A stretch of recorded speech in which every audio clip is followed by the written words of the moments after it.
El episodio de hoy se titula Walking with el Blanco. ¿Cómo estamos, gringo? Bien. Bueno, el gringo and I were discussing the possibilities of having Cuba be free. Okay? And el gringo decided that, ¿qué papa?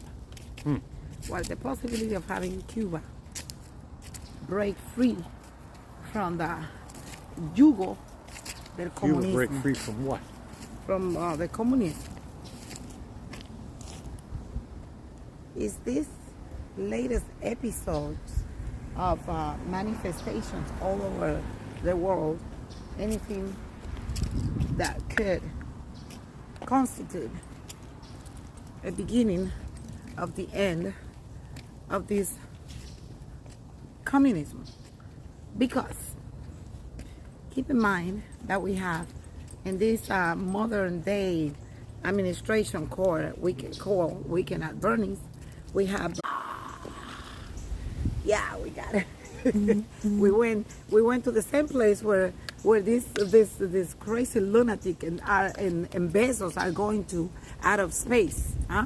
But Papa, just think about it. Bernie Sanders recognized Cuba as being like the state-of-the-art country in medicine and advancing everywhere.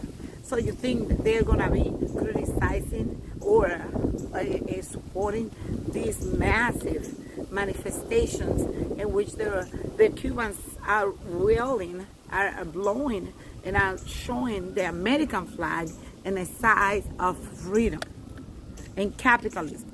All I need is, I'll just say one thing. Yeah. Remember the Maine. What's that, Papa? You know, ay, coño. Okay. Every time you say things like that, we have to go Googling. We have to get a crash course in something because it's always. Watch out, we got another dog coming in here. Put it close. Get a dog with a kid. Get a short leash, Papa. Okay. It looks like a long hair. So the dog and a kid are the two things she loves better than anything else. Dogs and kids. Hi. What is that dog? No, don't let it. What is that? It's a Lassapoo. A who? A Lassapoo. Lassapoo. Oh, that's so This cool. is a Kerry Blue Terrier. Bye. Come on. Vamos. This is Tessa. She believes she's more than what she really is. Just a black four-legged dog. Okay, but you know what happened is, Papa? Uy, what is that? Remember Maine? Remember Maine? Remember the Maine. Remember the Maine. What is that? It was a battleship that was anchored in Havana Harbor in 1898. And? Well, it started the Spanish-American War when it was blown up. It was a justification for the Spanish-American War, which freed Cuba from the domination of the Spaniards. Oh, also, remember me. we also claimed the Philippines. The United States also claimed the Philippines in that little conflict. Did we have internet back then? I don't know, Papa. I think the big tech is what is keeping Cuba from being free. Because they need more big tech. They're cutting off the internet down there. People can't communicate. Está bien, pero how come in the Maine they were able to accomplish that with no communication? That's a totally different thing. Bueno, está bien. La cuestión es esta, señores.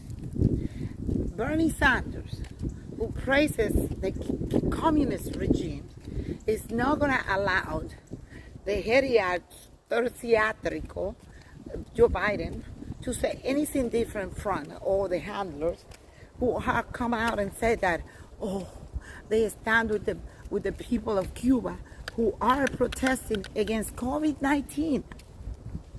You heard that? No. They said the Biden administration and his handlers are equiparating, can I say that? What? They are wanting to make believe that what is happening is that the people in Cuba are raising up against COVID-19. So they're raising up against the virus? Or what is it? Cuba wants to get free of the Chinese virus? Well, I don't know. I haven't looked at the question that closely, but there's food shortages from what I heard. There's a lot of problems internally, and people are objecting to the government not doing more to provide solutions. Okay, but do you understand that this is not that the people are complaining that the government have to do more? The people are complaining that the government have to just disappear and go F themselves somewhere else where the sun doesn't shine.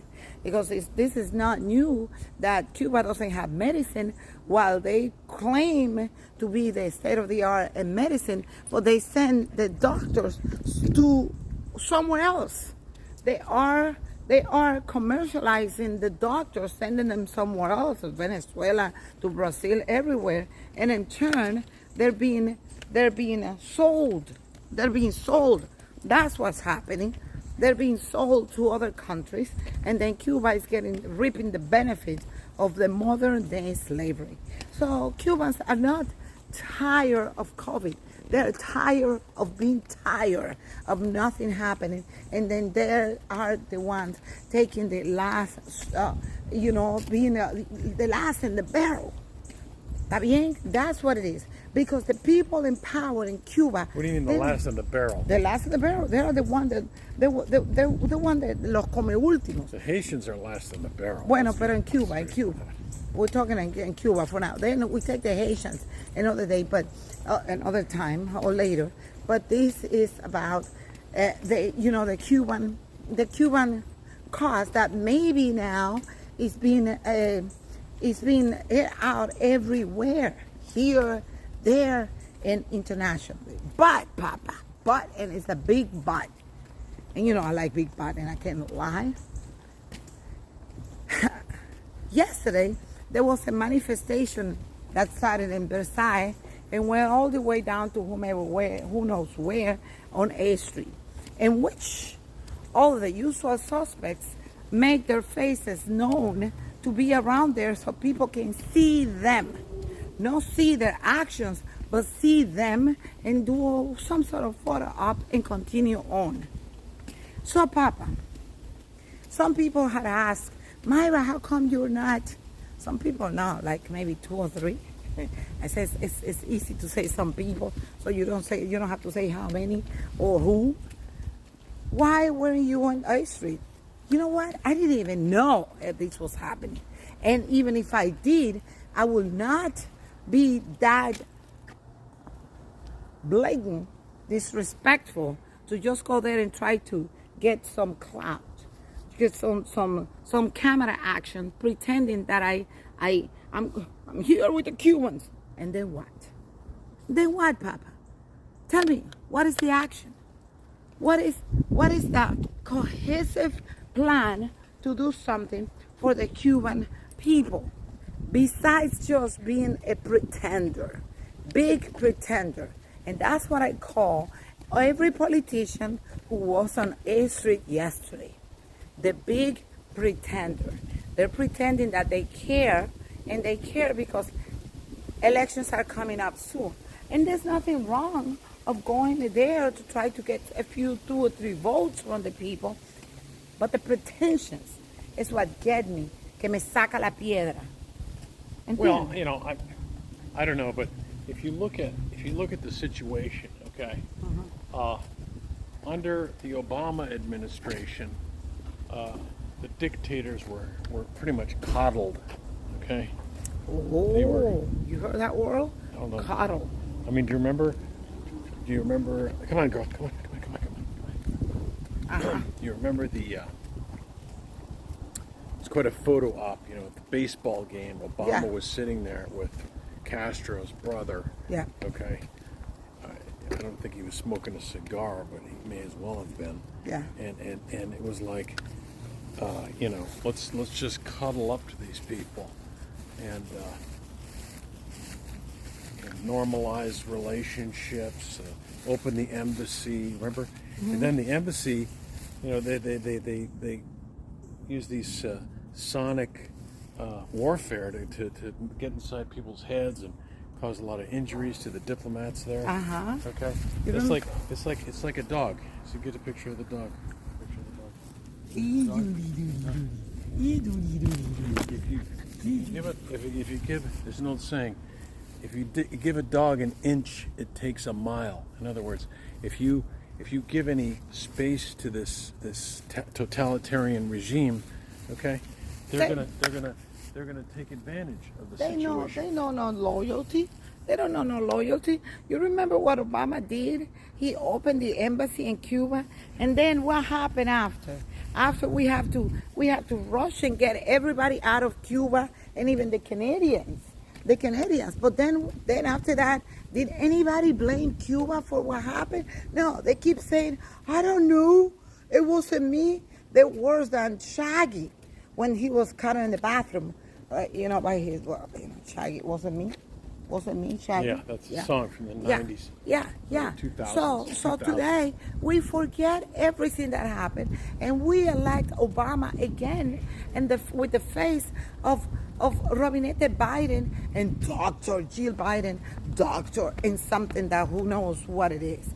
But anyhow. Well, the other thing that bothers me about this whole thing is that, the Black Lives Matter movement is associated with, anti-police brutality.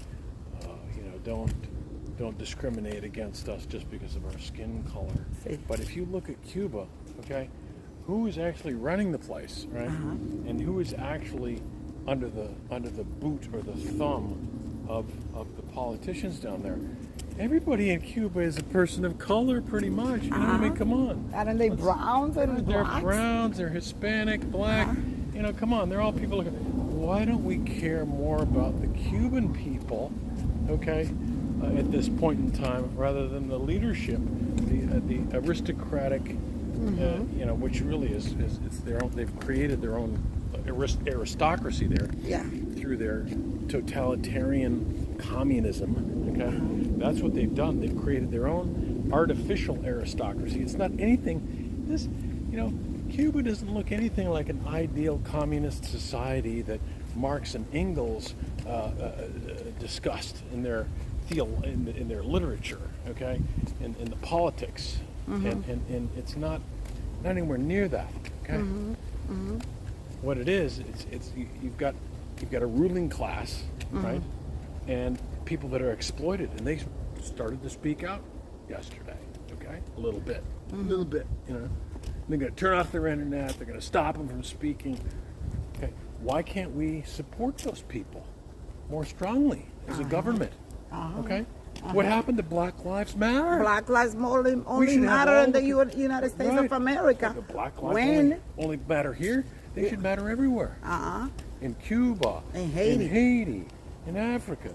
Come on. So you think this is a bunch of shenanigans? Well, I think political leaders generally can be hypocrites at times. Unfortunately, they don't speak. They speak like the Native Americans used to say. The white man speak with forked tongue. Speak with forked like a snake. That means he's dishonest. He speaks like, you ever heard that saying? You speak out of both sides of your mouth. Yeah. Like over here, you say. Mr. Sher used to say that all the time. Right. That's what happened. Or talking out of school. Well, I don't know about that's a different. That's a different one. Bueno, I didn't understand any of them anyhow. Pero, yeah, you're right, Papa.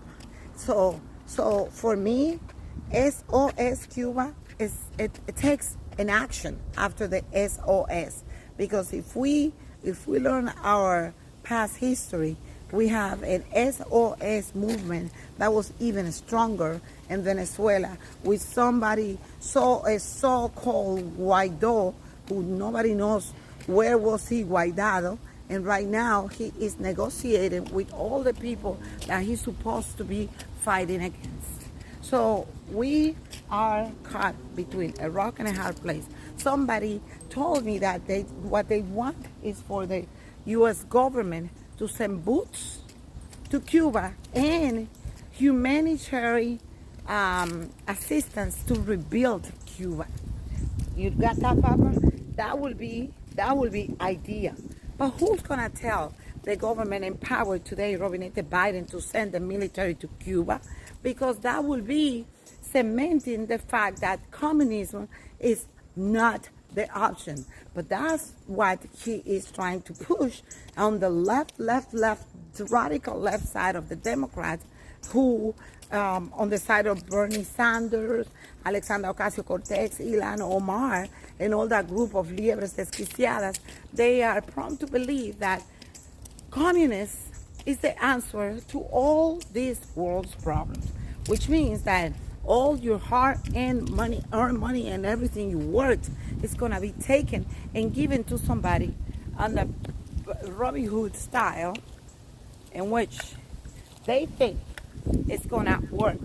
But it's not going to work, because at the same time that Bernie Sanders is telling you that you have to give your all your wealth and give it up and distribute to everybody around, he is not putting up his millions just to set up the example. Lead by example, my dear despeinado Bernie Sanders. Lead by example. Así es que, señores, el episodio de hoy se tituló Muy tranquilo en su casa. Goodbye.